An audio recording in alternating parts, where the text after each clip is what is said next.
let's talk about the Epstein thing. Early this morning, the House Investigative Committee got a bunch of documents, and the Democrats get them and the Republicans get them, a huge tranche of Epstein emails, and the Democrats decide to put some out. This makes me nuts when either party treats this stuff so politically. Number four, right before or right during the morning meeting, they came out. New York Times got them first, I believe. Here's the headline from the Washington Post. House Democrats release Epstein emails that mention Trump. Very neutral headline. Just mention Trump. Actually true.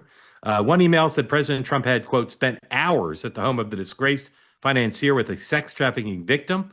The White House called the release of the emails slander. So here's what the president said.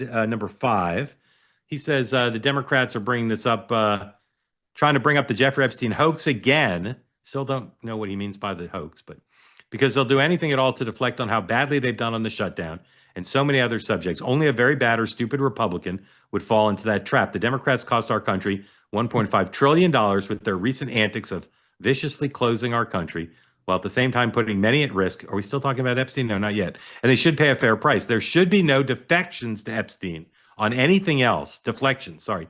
And any Republican involved should be focused only on opening up our country and fixing the massive damage caused by the Democrats. That seems to be a reference to the discharge petition. The new Congressman Grijalva, yeah. Grijalva was sworn in, and she signed the discharge petition. And now, within about 10 days, the discharge petitions are funny beasts. They have their own cadence here, but within about 10 days, there could be a vote in the House calling for a release of more information. Here is Caroline Levitt at her briefing, number 7, responding to the emails that suggest that Epstein had Trump on his mind when he was thinking about all of this. Emails prove absolutely nothing other than the fact that President Trump did nothing wrong. And what President Trump has always said is that he was from Palm Beach, and so was Jeffrey Epstein. Jeffrey Epstein was a member at Mar-a-Lago until President Trump kicked him out because Jeffrey Epstein was a pedophile and he was a creep. And this email you refer to with the name of a victim that was unredacted now and has since been reported on in this room, so I will go ahead and say it, Virginia Giuffre. And it was CBS's own reporting, Ouija, that recently wrote that Miss Giuffre maintained, and God rest her soul, that she maintained that there was nothing inappropriate she ever witnessed, that President Trump was always extremely professional and friendly to her. And so I think it's a question worth asking the Democrat Party, and you should all go ask them after this briefing, of why they chose to redact that name of a victim who has already publicly made statements about her relationship with Jeffrey Epstein and is unfortunately no longer with us. Mike Johnson has downplayed this. Hans, are any Republicans you've talked to concerned about this? Privately, yeah. Privately, it's going to be a challenge for Johnson if, say, a half a dozen to, just say 20 to 30 Republican lawmakers in tough districts have to vote for this. So that's where the conversation is now. Right. But that's more of a sort of a mathematical political question than like the big meta one that I think you're asking, which Alex can answer. So here's something that's reported to have happened today. And Hans, if you know this didn't happen, please say. The White House had Congresswoman Boebert, one of 3 Republican women whose names are on the discharge petition, who are required to be on there in order to force the speaker to give up control of the floor and allow them to vote on this. They had her over to the White House in the Situation Room, briefing her on their view of the Epstein documents and urging her to take her name off the discharge petition. That seems extraordinary to me. And it's very hard for me to push back on people who say, well, Mark, doesn't this mean absolutely the president has something to hide? Why are they fighting this so hard otherwise? Alex, Boebert in the Situation Room with the Epstein file, you've never had that include. That doesn't come up a lot. Why would you say they do? Why would they be doing that unless they had something they had to hide? Why would an innocent person defend themselves? Gee, I don't know. Maybe because they're not guilty. You can argue it. Well, but the discharge petition doesn't say send Donald Trump to prison. It just says release the files. Well, the political aspect of it, though, look, if this had occurred 5 or 6 months ago when Republicans still held the gains made in the election, women that Trump picked up in the election. I guess I shouldn't use that language, women that Trump picked up. But the female vote Trump gained during the election, black voters, young voters. That tide has receded now. We're back to a polarized environment where you hate Trump or you love Trump. And in that environment, is this going to have any impact at all, regardless of what Boebert does? No, it's not going to have any effect.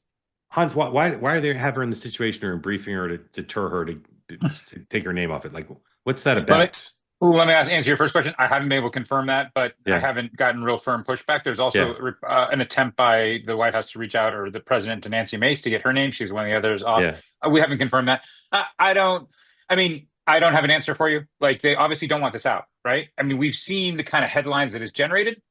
And the headlines, you ran through the one sort of kind of giving the Post, I think, credit. I could be wrong, but you're kind of giving them credit for being neutral. I suspect that most of the headlines and a lot of the conversations are not going to give. There won't be a whole presumption of grace, to use your term, right? Yeah. So, and these are just negative headlines. Like, this isn't like, I don't know. I kind of take Alex's point here. Like, if any day the Epstein stuff and Trump are mentioned in the same sentence, that's a bad day for him. And like, that's just kind of the way it is. So, And in 2016, it was the beginning of a 4-year period where the country and the Trump administration got very little done because every day there was an indictment, a scandal, or something in the media. Why wouldn't you try to tamp this down? Trump seems to believe he's got 2 years, and maybe only 2 years, to fix the country.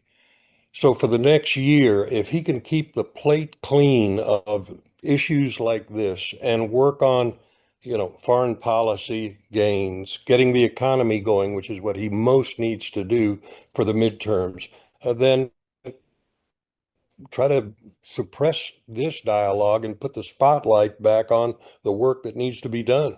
CozyEarth.com for 40% off. Use the code two-way. Black Friday comes early, an opportunity to buy the sheets, the blankets, including the bubble cuddle blanket, and then the joggers, the pants that Sean loves so much. And many of you have already bought and told me how much you love them. And as I've said before, if you're a gentleman and you buy the pants, guaranteed, or your money back. Your spouse will tell you how good you look in them. And all of it's super comfortable. It's viscose made from bamboo, available now. Black Friday comes early, as I said. Use the code two-way, 40% off the whole site. Blankets, towels, shirts, soft, really well made, and available now, 40% off. Go to CozyEarth.com. Use the promo code two-way.